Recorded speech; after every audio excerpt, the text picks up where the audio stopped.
So,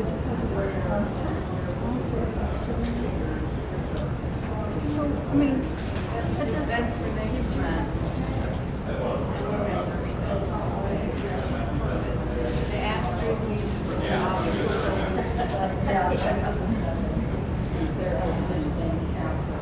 asterisk before this lecture is fine. Because asterisk means August. well, Yeah. I see. I would never have thought that. I just, No worries at all. Yeah, I appreciate how can I get including this to not that Emporia State. Yes, it's very helpful. Good to know.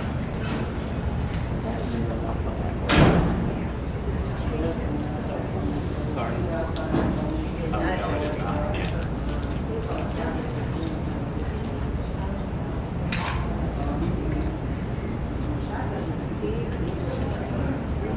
It's great, it absolutely.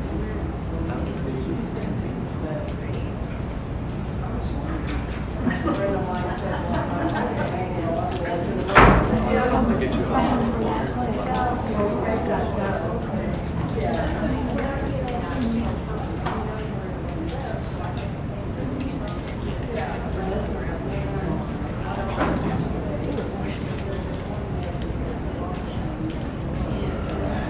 But these are easier to self-explanatory. The top button is the laser. To forward.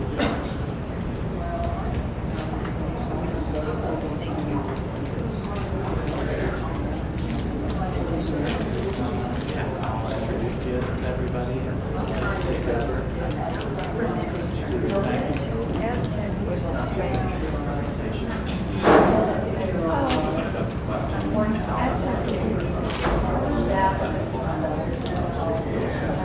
Spain from Aztec. Hello, hello. Good morning, everybody. Welcome to Coffee with the Curator. Thank you all for being here. So first of all, I would like to thank our sponsor, the Spice Merchant, as always, for donating the pound of coffee for this event every month. And today, the coffee is on theme for our talk. It is from San Lojicha, Oaxaca, Mexico.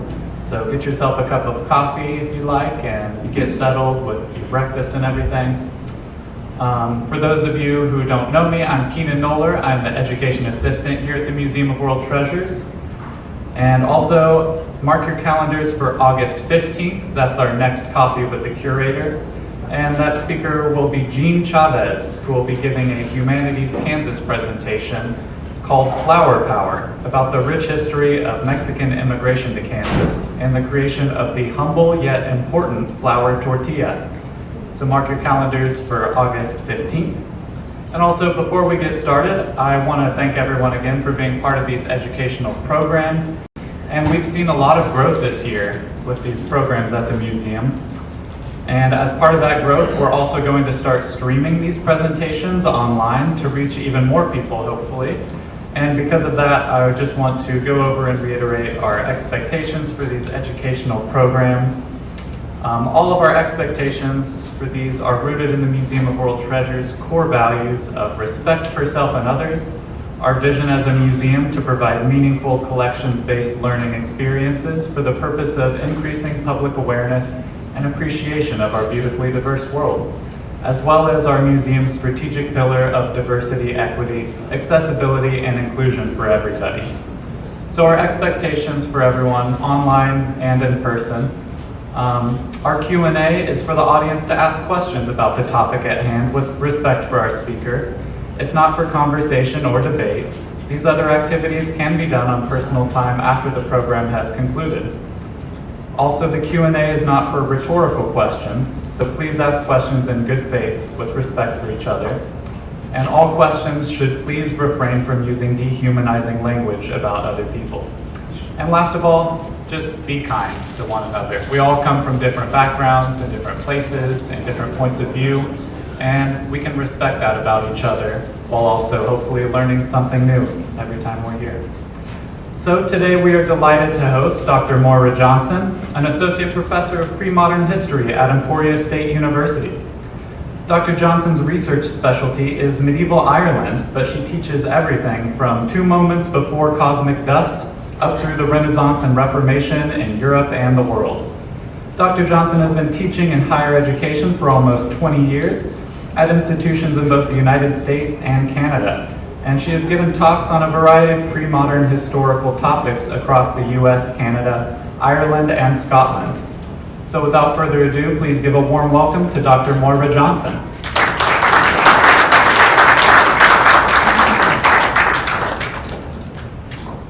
Thanks, everybody. Can you, is this picking me up okay? No? Is that better? Okay, excellent. Thanks everybody for being here, and my thanks also to the museum for inviting me today. I do feel like I have to make a little note here. Our topic today is going to take us to Mesoamerica from the early 1300s to the early 1500s. But before I dive into that discussion, I need to make a tiny preliminary observation. The study of the manuscript that I'm going to talk about today, the Codex Mendoza, and the culture and the history that it represents, generally requires a pretty decent knowledge of the indigenous language in which it was written, Nahuatl, and of Spanish. But my knowledge of Spanish is minimal, and my study of Nahuatl in the very beginning stages. So I apologize for any mispronunciations that are likely to occur. Now, in any study of the history and society of humanity's past, we generally rely on 2 different types of evidence. One of these is material culture. That's the stuff we make, we leave behind, the context and the usage of those things. And we study all of that through the field of archaeology. The other type of evidence is written. Now, when we turn our eyes to Mesoamerica in the centuries leading up to and immediately following the arrival of the Spanish, we find our textual study of that period frustrated by a simple fact. Written sources are agonizingly scarce. There are fewer than 20 manuscripts that can be reliably dated to that period. Of these, most are in a very fragile and vulnerable condition due to the degradation of their materials, and the vast majority are preserved outside of Central America. But the dominant cultures of Mesoamerica were literate peoples. They produced an astounding amount of textual material.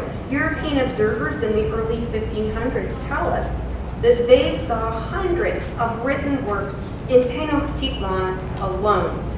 Since the production of manuscripts was the work of an educated elite found in most of the powerful city-states in Mesoamerica, it's reasonable to assume that as a whole, the region produced thousands, if not hundreds of thousands of texts on all manner of subjects. That conclusion is also supported by the proliferation of glyphs, the glyphic language you'll see momentarily of Nahuatl on temples, monuments, and other buildings. So what happened to all of these texts? Well, the answer lies, among other places, in a text produced by the Tlaxcalteca Glasgow manuscript. According to that work, Franciscan friars and other Catholic clerics from Spain collected and burned most of the indigenous works that they found.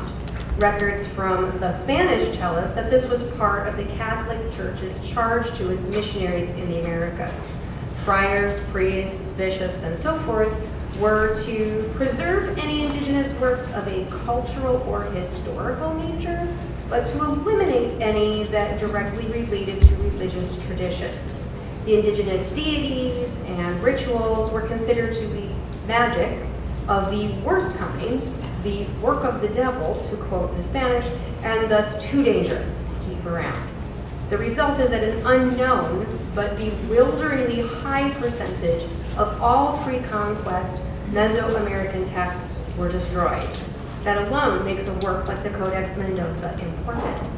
but our story does not end there. The Codex Mendoza was produced in the early 1540s, probably under the commission of the Viceroy of New Spain, Antonio de Mendoza, who was in office from 1535 to 1550. An indigenous master painter produced the narrative account in traditional Nahuatl glyphs and pictographs on European paper. Multiple indigenous colorists or painters then applied the pigments that give the codex the vivid hues you'll see momentarily. Once the pages were dried, a Spanish cleric then went through and added commentaries and glosses. This Spanish text both translates and explains the Nahuatl for a European audience. As a whole, the codex comprises 72 pages of Nahuatl glyphs and pictographs with Spanish and Nahuatl commentary.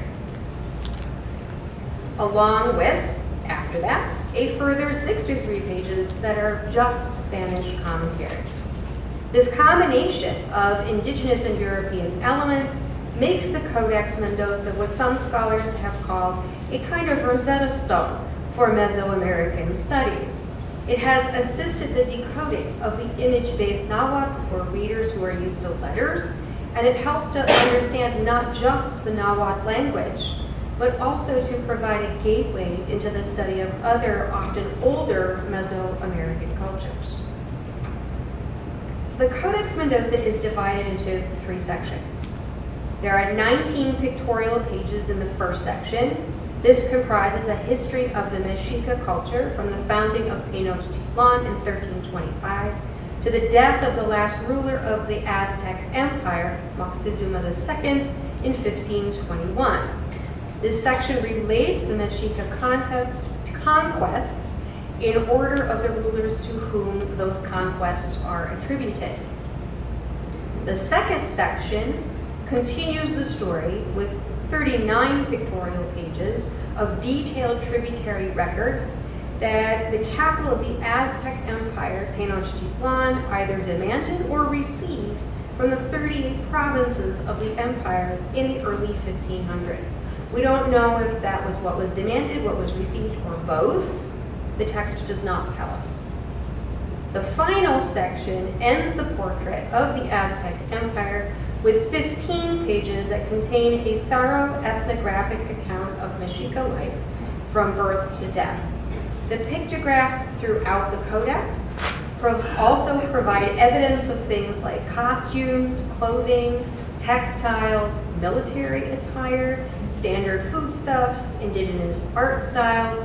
All of this invaluable data and more taken together means that the Codex is the only Mesoamerican manuscript to provide such a wide range of pictorial content about pre-conquest Mexica culture. It is, quite simply, the most comprehensive Mesoamerican codex we have. Additionally, the Codex Mendoza was commissioned to teach the Spanish how the Mexica came to be the lords of the Aztec peoples by retelling their history.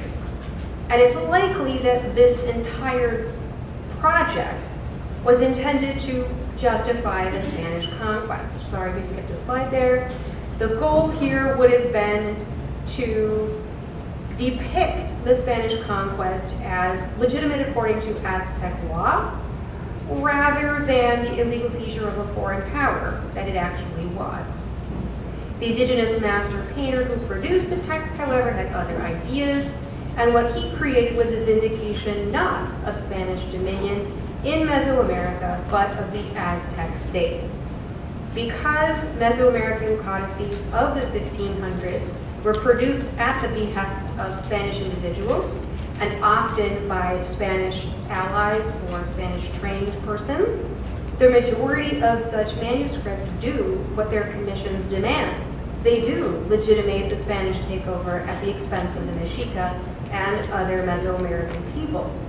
The Codex Mendoza painter does quite the opposite. So let's stop talking about the text, right? Let's actually look at what the painter did. The Nahuatl narrative begins, as I mentioned, with this schematic and very symbolic portrait of the founding of the city-state of Tenochtitlan in 1325. This single page encompasses not just the 51-year rule of its founding hero, but a whole bunch of other information as well. Its imagery is dense, with complex and layered allusion, so it's worth spending a little bit of time here unraveling exactly what its components are. At the center of the upper panel is a great golden eagle perched atop a blooming prickly pear cactus. This prickly pear cactus is sprouting from a stone. The eagle is associated with the patron god of the Mexica, Huitzilopochtli, under whose direction the Mexica had migrated through many challenges to the fertile valley of Mexico. Huitzilopochtli had also commanded the Mexica leader, Tenoch, did he show up? Tenoch, yes, to locate the sign of the rock, the cactus, and the eagle, and to found their city-state there. Tenoch's own name means stone cactus fruit, as signified by the elements of his name glyph, the stone or tet, and the prickly pear fruit or milkweed. The city he and his compatriots established took those elements into its name with the addition of the place name suffix, the an at the end. And from that, oh, there's Tenoch, sorry. And from that, you get Tenochtitlan, stone cactus fruit place. To the left of the place name in this image is Tenoch himself. And he is identified both by his name glyph and by the writing of the name in Spanish on his white mantle. But his paramount status can be seen by 5 additional elements. First of all, he sits on a palm leaf mat rather than a mat of green reeds as do his companions. And it's hard to tell that looking at the whole thing. If you're looking at the upper panel, everybody else is sitting on green, but he's sitting on yellow. So this is how you know it's palm versus green reeds. Second thing, he's wearing body paint. This body paint was reserved for high status warrior priests, and it's why he has a darker complexion than everybody else on the page. Third, there's a little blue speech puff right in front of his mouth.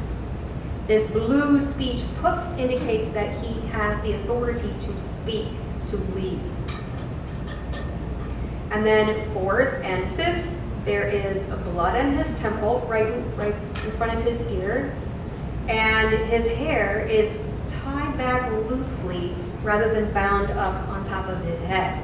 That loose pulling back of his hair and the blood right in front of his ear are both symbolic of priestly role. Seated with Tenoch are his 9 companions.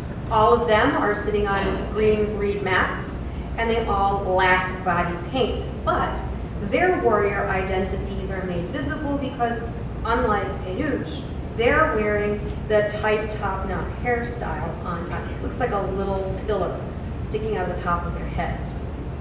Each of these warriors, like Tenoch himself, is identified by Nahuatl glyph and Spanish gloss, and both the Spanish glosses of the Codex Mendoza and other contemporary manuscripts entirely tell us that these men were crucial to the foundation of Tenochtitlan. You'll get different stories depending on which text you look at, but all of them agree that these 9 individuals were crucial.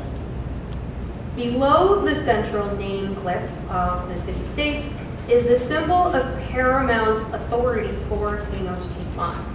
That symbol comprises 2 elements, a war shield and a stack of projectiles.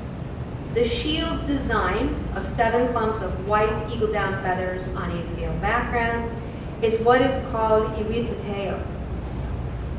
It appears throughout the Codex and other Mesoamerican manuscripts whenever Tenochtitlan or its authority are evoked. Behind the shield is a bundle of either throwing spears or arrows. It's unclear, and scholars still debate this issue. Myself, I lean towards throwing spears, but it's really impossible to know just looking at it. Either way, it's the glyph in Mexica for war. Together, the shield and the projectiles symbolize Tenochtitlan's capital status, as well as the might and authority of the Mexica themselves. And it must not be missed, they're symbols of domination and subjugation, right? This is a declaration of military power and conquest, not some peaceful culture that's just expanding gently over its neighbors. This fact is then augmented by yet one other symbol on this same page, the skull rack, on which the heads of one's defeated enemies would be impaled and left to display. The entire design of the page, believe it or not, is actually a map. It symbolizes quadrants of land, and it's symbolized by the little triangles, and an X that is blue streams, and an outline of more blue. Taken together, these are a stylized map of Tenochtitlan that allude to the original founding of the city-state on a boggy little hummock at the edge of Lake Texcoco. As a whole, the quadrants signify the city-state's districts or wards into which the city was divided. According to the legend of the founding of Tenochtitlan, that division occurred at the command of the god Huitzilopochtli. Each district was then overseen by those of Tenoch's companions, who are sitting in each quarter. The shape of the stylized map also emulates the Mesoamerican representation of the Earth's surface as divided into the cardinal directions. But here's an interesting note. We would look at that and assume north is at the top of the page. It's not. If north were at the top of the page in this instance, it would be an inaccurate representation of the urban plan of Tenochtitlan. Tenochtitlan was organized orthogonally, not square on, the way this image has to be represented because the page is square. So north has to be one of the four corners of the diagram, not the top or the bottom. The blue diagonals that create the cross in the middle are two streams that arose from springs crossing in the middle of the city, according to the foundation stories of Tenochtitlan. In time, these same waterways would be broadened into and stabilized as canals lined with footpaths, and they were easily used to navigate the urban landscape of Tenochtitlan. It expanded from one small hummock to a huge city, which, when the Spanish arrived, Tenochtitlan had a population somewhere around 150,000, so larger than most European cities. And all of it was built on human-made hillocks of dirt that were piled along this corner of Lake Texcoco. This is actually why the Europeans, when they went back to Europe, referred to Tenochtitlan as the Venice of the West. Now, the outline of the diagonals and all the way around the quadrants also symbolizes water. That would be indicating Lake Texcoco itself. At the top of this panel, we also see a second symbol for the god Huitzilopochtli, the first one being the eagle. This is his original temple in Tenochtitlan. This declares that the city-states, the Mexica who founded it, and the Aztec empire that they would establish all fell under his divine patronage. Around the outer edge of the entire page can be found a calendar that requires me for a moment to digress and explain the Aztec method of accounting for time. Each year is 18 months plus 5 extra or intercalary days. Each month is only 20 days long.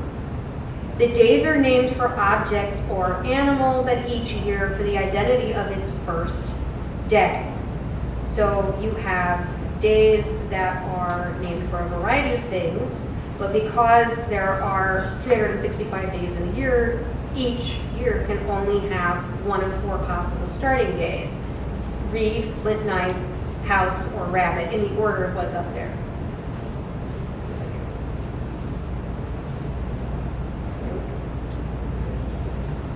There we go. Okay, so that's reed, that is flint knife, that's house, and that's rabbit. All right, so the year would be indicated by the number of that particular day year that had come up in the cycle and the actual name. So you get things like one flint knife and so on. A chronological cycle was 13 of each of those 4 year names, so 52 years. And a year was, as I said, indicated by the first day name plus the number of that year. So you get things like 2 house, or 1325, which we can see in the very first of the little blue cubes of that calendrical band. That would be the year of the foundation of Tenochtitlan. Another example would be 1 flint knife in 1376. That would be the year that Tenoch died. Each year is a single little blue square in that calendrical band around the outside. And you read it in the order that the arrows ran, so in counterclockwise. When a year cycle ended and a new one began, just say at the end of 52 years, and the start of the next 52 years, a collection of rituals known as the new fire ceremony had to occur. This was required to prevent the world from being destroyed and remade. Among other things, the new fire ceremony required that all household crockery anywhere in the Valley of Mexico had to be destroyed, all fires had to be extinguished, and everyone in the valley had to wait in darkness for the priests to climb a nearby mountain, observe the Pleiades, decide if what they were seeing indicated that the new cycle would begin safely, and if it did, to kindle a new fire. That new fire was lit by sacrificing a high-status war captive, extracting his heart, then stuffing the empty chest cavity with moss, dry moss, and using a tool called a fire drill to spark flames in that moss. From that fire inside the sacrificial victim's chest, the great bonfire would be lit that everybody would see from the valley below. And as soon as they saw that bonfire, they would know that the next cycle was going to begin safely and the world was not going to be destroyed and remade. In calendrical bands all throughout the Codex Mendoza, we can see the new fire ceremony reported every time the fire drill, and it doesn't mean fire drill like we have, it's a little tool that drills and creates sparks and causes a fire. Every time we see the fire drill glyph appear. On this first page, it appears in the year 2 reed, which is 1351.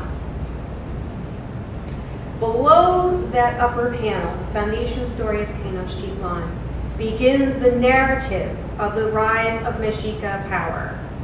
This is indicated by the overthrow of 2 key city-states, Colcan and Tenochtitlan. These representations are far more elaborate than the ruler-by-ruler accounts of conquests that fill out the rest of the first part of the Codex Mendoza. We see things like victorious warriors who are towering over their crouching foes. All of the warriors are wearing these thick, quilted cotton tunics that are referred to as ichkawakili, and the triumphant Mexica bearers, fighters rather, are holding the Iwetateo shields that signal Tenochtitlan, right? Tenochtitlan. We talked about this previously. We also see that our triumphant Mexica warriors are bearing war clubs, one of which is inset with sharp obsidian, and again they have the Iwetateo shield of Tenochtitlan.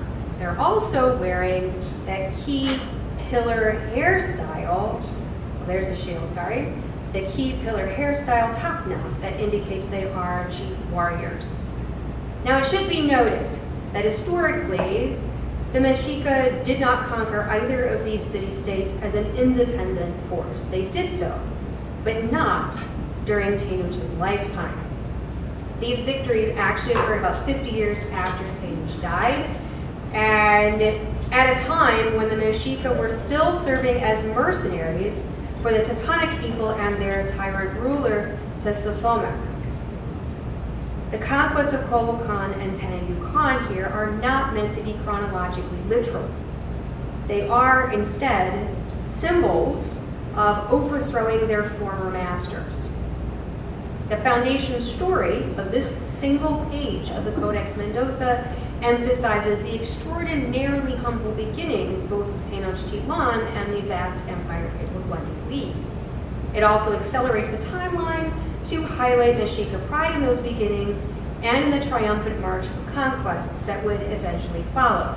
That pride shaped Mexica identity and the identity of the Aztec Empire as one of the greatest states in the Americas before Europe's arrival.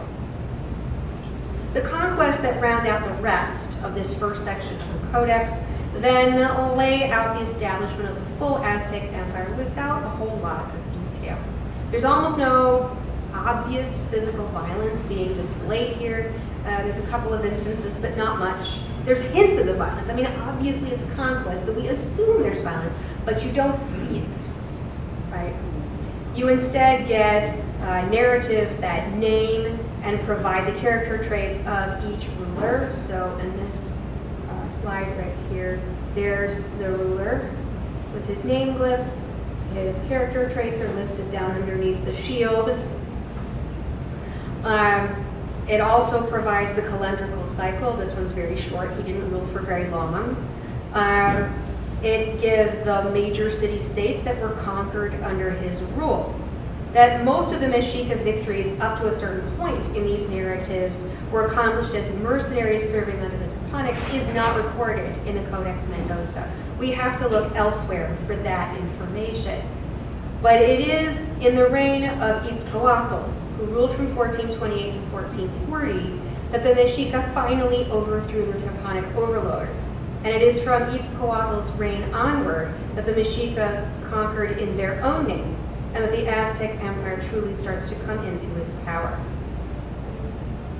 Just as the first section of the Codex Mendoza lays out the foundations and establishment of the Aztec Empire under Mexica rule from the city-state of Tenochtitlan, the second section enumerates in considerable detail the extensive tributes expected by or received in the capital at the time the Spanish encountered it in the early 1500s. These tributes were destined for royal houses, armories, artisanal workshops, and treasure houses. They either served the sovereign's personal use or they were redistributed. Raw materials and semi-processed goods often went to the palace artisans, particularly to the feather workers. Raw materials, others, on the other hand, were gifts to the Mexica nobility, the soldiers, and to licensed merchants, or posteca, a word we'll see again. Posteca, or merchants in Mexican society, often had very high social status. Still other items were obtained as presents for distinguished visitors who were on official business in the capital, and relatively few of these items were actually granted to the Mexica state religious priesthood, a detail I myself found a bit curious when I found that out. In identifying the provinces, of which there were 38 in the full Aztec Empire, the main city-states within those provinces are also named. The main city-states were the ones who were meant to collect and convey those tributes to the capital. The nature of the resources of each province is then visible in exactly what province was supposed to provide in tribute. So if a province was supposed to provide a lot of cotton textiles, it was clearly a province where cotton grew. On the other hand, if it was a province where there was a lot of cacao being asked for, then they produced a lot of cacao. So part 2 of the Codex Mendoza is laying out not just the economic resources and organization of the Aztec Empire, but its political organization and governance as well. It establishes clearly not only that the empire's revenues were efficiently exacted, so efficiently actually that the Spanish commented on it back to their rulers in Europe, and eventually took over that taxation system for their own uses and the detriment of the Mesoamericans. But when the Spanish arrived, we also can see from just part 2 alone that the Aztec Empire was anything but a haphazard collection of city-states lacking effective central rule. It was a potentate at the height of its power. The first such tribute list in that section belongs to Tlatelolco. Now, Tlatelolco was a neighboring city-state, basically overlapping. Think of it as a suburb of Tenochtitlan. They're actually connected geographically. They were also politically and societally linked. Both, for example, were Mexica in culture, and both spoke Nahuatl. Tenochtitlan relied heavily, in part, on the massive marketplace in Tlatelolco. We can see from this page alone that Tlatelolco owed a labor duty to Tenochtitlan, through which they were perpetually to maintain the temple of Huitznahuac. That temple is located in Tenochtitlan. In the lower right corner of this page is the name glyph for Tlatelolco, and in the upper right corner is the name glyph for the temple itself. Tlatelolco had a food tribute also, which was 40 baskets of cacao mixed with maize flour every 80 days. And each of those baskets was to contain 1,600 cacao beans, as well as 40 baskets of chia seeds and maize flour also every 80 days.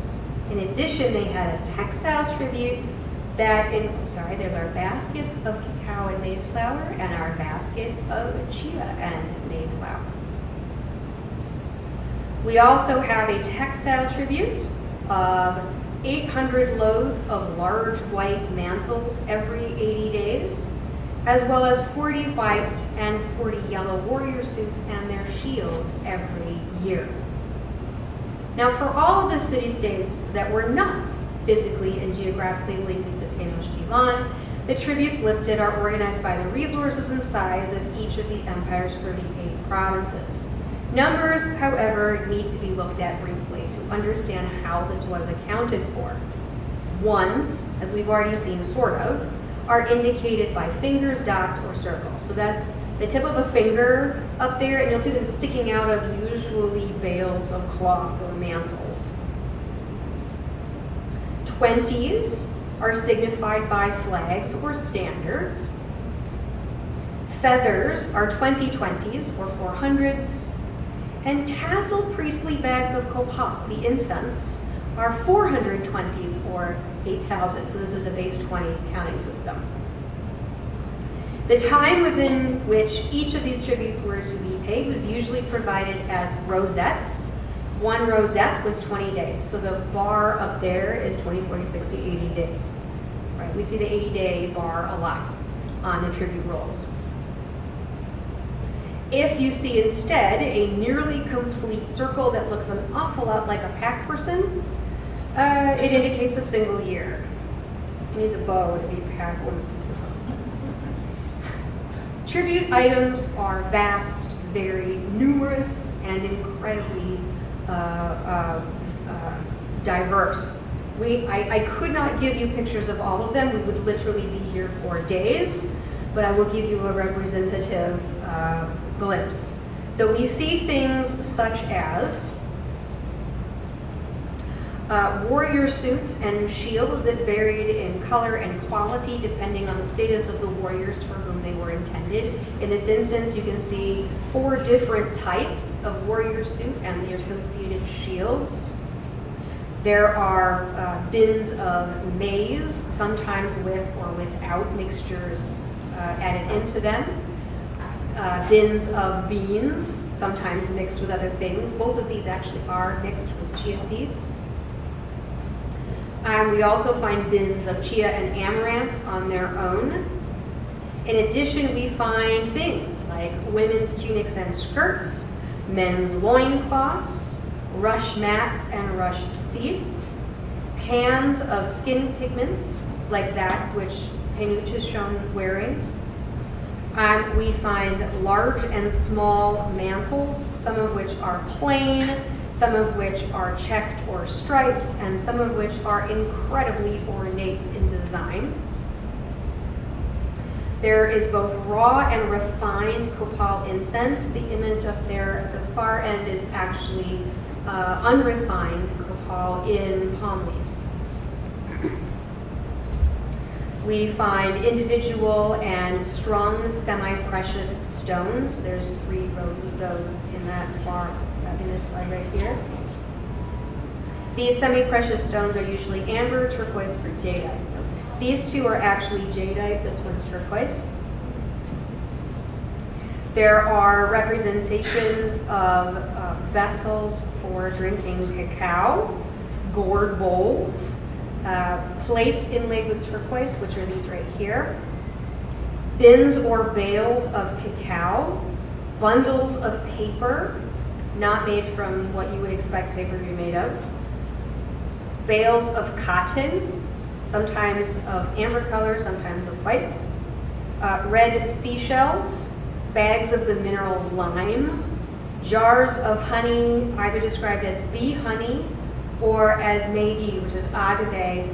I am honestly not sure if that's honey or agave syrup. It might be agave syrup, but it's called honey in the manuscripts. We find baskets of dried chili peppers, earthenware vessels, gold in bars, discs, dust, beads, or finished items. That is 1 bowl of gold dust, and actually there's a flag, right? So the flag is telling us that it's 20 bowls of gold dust. And then you have 2 bowls with feathers sticking out of them, which tells us that it's 800 gold bowls. Right? Those are all part of that one tribute there. We also find copper bells and hatchet blades, loads of firewood, wooden beams, wooden planks, wooden poles or pillars, carrying frames, which look backpacks, but they're made of wood, and they have a strap that goes around the forehead. Deer hides, jaguar pelts, bird skins, bags of red cochineal dye, and handfuls of feathers of differing length, quality, and color, as well as bags of white down feathers. And this is just a bare representative of what you can find in these tribute rolls. So take a look for a moment at this page from the province of Ashokopan. Every 6 months, according to this page, this province had to pay 400 richly decorated mantles, 400 white mantles with black and white borders, 800 plain white mantles, 400 quilted mantles with borders, 400 women's tunics and skirts, and 400 jars of thick agave honey. Annually, the tribute was also to include 1 white warrior costume plus shield, 20 red warrior costumes plus shields, and 20 blue warrior costumes plus shields, and 1 yellow coyote or coyote warrior costume plus shield. The coyote one is the one here that has a head like a coyote. All of this taken together tells us a lot of things, but it certainly gives us a sense, among other things, of an incredible amount of environmental impact. This one page also includes a bit of maize and a bit of amaranth every year, and a bit of beans and a bit of chia seeds every year. Imagine what this would look like in annual terms. The roll as a whole tells us that annually, the capital expected to receive 128,000 mantles, 12,000 women's tunics and skirts, 7,200 loincloths, 665 warrior outfits and shields, 4,000 loaves of salt, 5,400 pots of honey, 32,000 bundles of paper, 32,000 canes for spears, 64,000 packets of unrefined copal, 40 jaguar hides, 3,200 deer skins, 10 turquoise masks, 80 copper bells, 560 copper hatchets, 4 handfuls of green and yellow feathers, 8,800 handfuls of blue feathers, red feathers, green feathers, and 800 handfuls of yellow feathers, as well as 2,480 handfuls of quetzal feathers. That is a lot of birds being killed there. It also requires 20 bags of white down feathers, usually eagle, and a minimum of 2 live eagles, or however many each of those provinces could catch. The textiles like cotton alone would have required massive changes to the landscape, but the tribute feathers would have accounted for a staggering number of bird losses. The final section, and here I will take it very briefly here, the final section tells us about daily Mexica life. It divides everything from birth to death into stages. So we get things like rituals of passage, we get things expected of different ages. So the top panel is what's expected of boys and girls at age 3, the bottom of what's expected of boys and girls at age 4. The little boy is only wearing a cape and tied to his full shoulder like his father, but no loincloth. The little girl has a tunic but no skirt, and both sexes have short hair. The children are too young for chores, but they receive instructions on comportment and behavior. The text also tells us that they're supposed to have, in addition to other things for their meals, half a tortilla at each meal. Age 4, on the other hand, the different expectations according to sex begin to appear. So boys are fetching water while girls are being introduced to the tools of spinning in their mother's work baskets. The boys still wear no loincloth, but the girls now wear a skirt. To note their growth, they're now given a whole tortilla with each meal. By the time children had reached the age of 15, they were considered to be adults. Boys were to be deciding between the warrior or priest training or learning an artisan craft, and girls were often wedded. The third section of the Codex also explains the different stages to the training of priests and of warriors, as well as the different signs of merit granted for bravery and victory to warriors. It assesses different causes for and narratives concerning warfare. Here, for example, we have a bound and defeated rebel leader taken to be executed, while his wife and child are wearing slave collars to ride. To the left in the lower panel there, we can see the reason for the attack on the rebel leader's city-state. 2 Posteca, or merchants, Tenochtitlan, were slain on the rebel leader's orders and apparently at the hands of his warriors. The Codex rounds out all of this with information about various acts of wrongdoing and the punishments, and of particular emphasis are things like thievery, adultery, and drunkenness. In fact, the entire Codex ends with an account of how drunkenness in the young, like adultery, is supposed to be punished by death, often by stoning, but elders, once they had reached the age of 70, were considered to have the right to imbibe, publicly or privately. So in this fashion, the Codex Mendoza gives us not only the rites of passage and expected pursuits for both sexes at every stage of life, but also the proper behavior and morality demanded of society at large. With the conclusion of a Mexica life in advanced age, the Codex Mendoza itself comes to an end. Many things can be said of the Aztec Empire at the time the Spanish arrived. The empire was certainly in the throes of solidifying its power after a rapid and aggressive expansion. It had made many enemies of the non-Mexica peoples throughout Mesoamerica, some of whom would only be too happy to ally with the Spanish if it meant throwing off the Mexica yoke, as well as all its heavy tribute. The empire might be said to have expanded so rapidly it had yet to firm up the control it needed to exercise not only over its constituent cultures, but also over its lengthy borders. But what the Codex Mendoza makes very, very clear is that the Spanish claims of a failing state with a power vacuum of its own, into which the Spanish were almost unavoidably sucked like a vacuum, or of a Mexica people in a state of decline, languishing in moral, political, or economic decay, simply cannot be sustained. The Codex Mendoza presents instead a legitimate, powerful, and extremely wealthy Mesoamerican state at the height of its military, political, and economic power, with a revenue system the Spanish envied enough to take over unchanged. But where Mexica exactions could offer benefits like infrastructure or protection, the levies of the Spanish depleted Mesoamerican resources without much positive return. The comprehensive coverage of the Codex ultimately does everything except legitimize the Spanish seizure of the Aztec state. Thank you. I know I went super fast in the last few seconds there. finished right on time. Are there questions now that I've thrown all my pages on the floor? Real quick, if you do have a question, Keita will come around with the microphone and have you speak into that. So just raise your hand if you have one, please.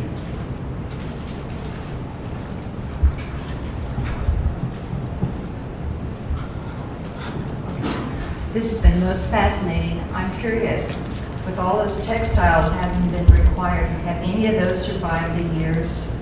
Not that I'm aware of, unfortunately. Textiles tend not to survive the archaeological record well.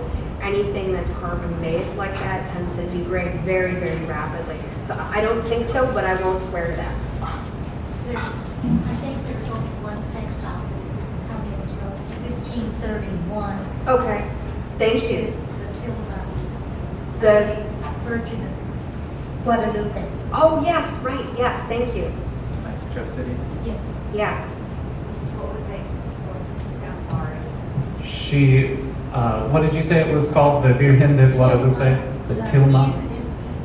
Yeah, it's a textile from the 1500s that's in Mexico City. Yeah.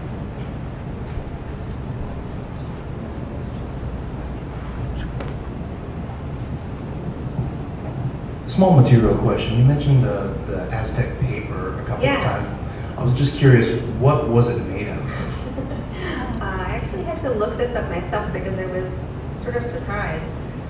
It used a type of fig, and the outer bark would be stripped off of the fig, and the inner bark taken out, and then it's I'm probably going to get the order of this wrong, but the preparation involves some boiling of the pulp, some pounding of the pulp, some flattening of the pulp out on a piece of wood and beating it up some more, but very gently that time, so that the pulp kind of meshes together. There's something added to it somewhere in there, and then you let it dry. And then once it's dry, it just peels up right off of the surface of the wood frame. So the Spanish glosses call it native paper, which I guess is their way of separating out that it's not made of things like oak trees or whatever like it is in Europe. Yeah. Where's the Codex Mendoza now? It is still in the Bodleian Library in England, which is where it's been for 500 years? Since the 1500s, actually. Where did that come from? Directly from Mexico? So, Trade the whole slave? story of the production of the Codex is fraught. But the current narrative is that it was produced in Mesoamerica. As I said there, it's produced first by the master painter who creates the Nahuatl narrative, and then the individual painters or there's a word for that, I just forgot. Walked it out of my brain. They actually add the pigment that gives it the color, and then you have the Spanish commentary. The Spanish commentator, who is a cleric of that era, says in his comments at the end of the Codex that the prior groups of workers didn't finish fast enough for him to get his work done. So there's some bits of Spanish interpretation that are left out. But ultimately, the reason why he didn't have enough time is because it was supposed to set sail on a vessel to go back to the Emperor Charles in Europe. It never made it. Legend says that the ship carrying the Codex was beset by French privateers on the high seas. We don't actually know if that happened. What we do know is that under the, I wouldn't call it ownership, but it's in the library of the cosmographer of the French crown. And his name, Thevet, is actually seen several points in the manuscript itself. From Thevet, it eventually makes its way by purchase to London and through several hands, and eventually ends up in the Bodleian Library. And it's been there since the 1600s, actually, not the 1500s, the early 1600s. Yeah. Who did you say made the decision about things that were too dangerous to keep, that were not included? The Catholic Church. It was Yeah. for them, but also. Yeah, it was part of the conversion efforts, most of which were compulsory. They were forced rather than voluntary. And a part of that was to eradicate anything that smacked of something that might be too close to the devil. whether or not they involved human sacrifice, were considered to be magic of the worst sort and to be of the devil. And I'm sorry, also, you mentioned about the fire ceremony, that they Yeah. destroyed all the pottery. Was a lot of, do you think that's why so many of the pottery things that they find were broken, is because they were destroyed for the fire ceremony? That is a really good question, and I don't have a really good answer for you, but it's entirely possible. The other reason would be that pottery is fragile, and if the forces on it are not exactly so, it will break anyway. So sometimes it's hard to tell whether pottery in the archaeological record was broken deliberately or accidentally over time. But it's a good guess, yeah. If there's a whole bunch of broken pottery in one place, we would assume it was probably intentional. I have a quick question for you. So you mentioned that their counting system used base 20, Yeah. and I've heard that the Mayan system was the same. Did the Aztecs sort of take that from the Maya, do you know, or just I coincidence? don't know, but it's entirely possible. I suspect it's a counting system that was universal to most of the cultures of Mesoamerica. We just have more records from some of them than from others.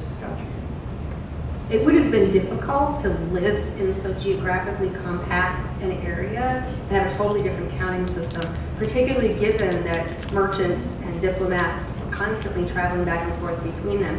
Whether they had to change, modes of exchange, I don't know, but I don't think they had different counting systems for partially that reason. Much the same reason that the types of electric cords and driving on the right side of the road are both done in Canada. Makes sense. Yeah.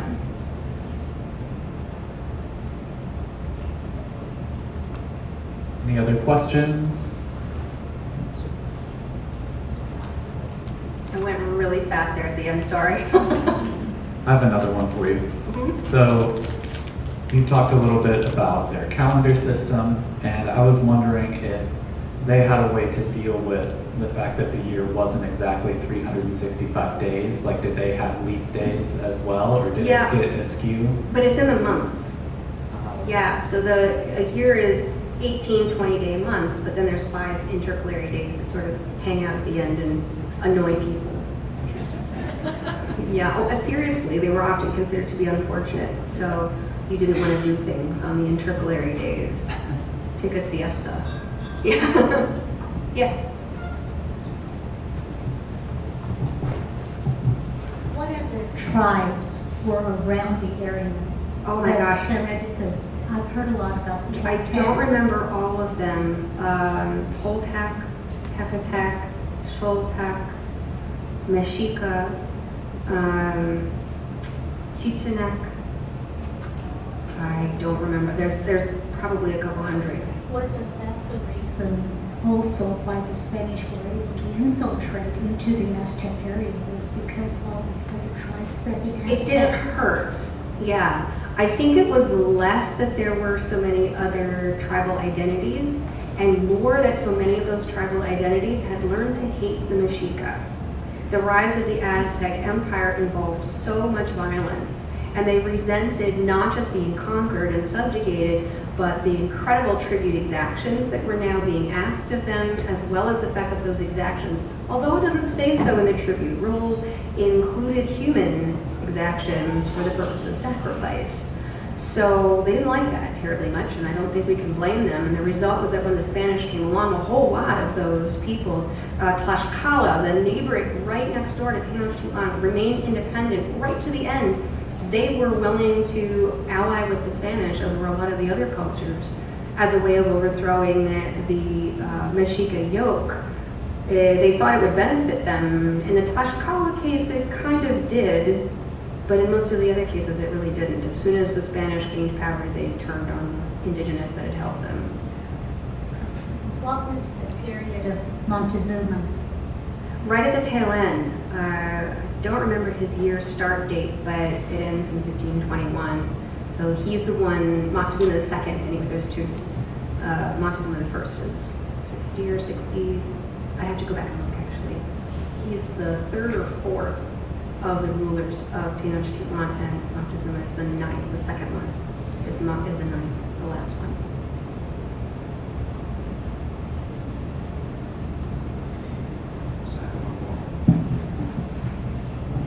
You said that your study of Nawa is at its very beginning. How would one, if they wanted to study it, go about doing that?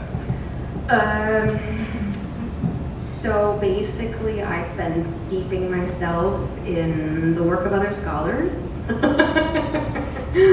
Lots of translations. Actually, the Codex Mendoza is a good place to start, especially if you do know Spanish, but even if you don't. There's very, very good translations of it that are out now.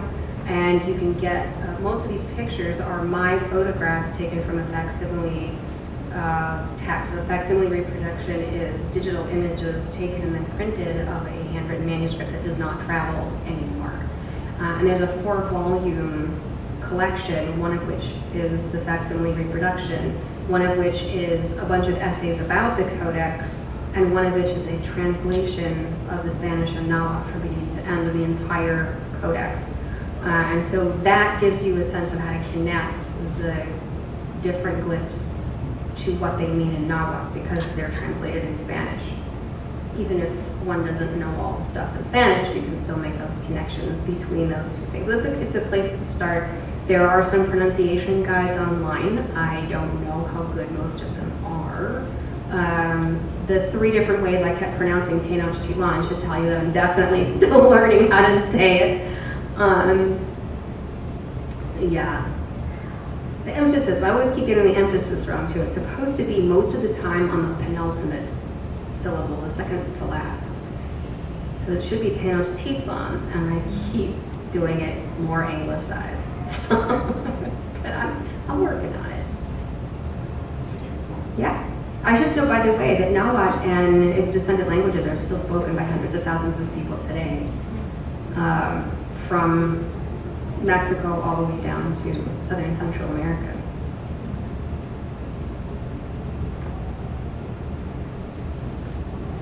Any other questions before we wrap up? All right.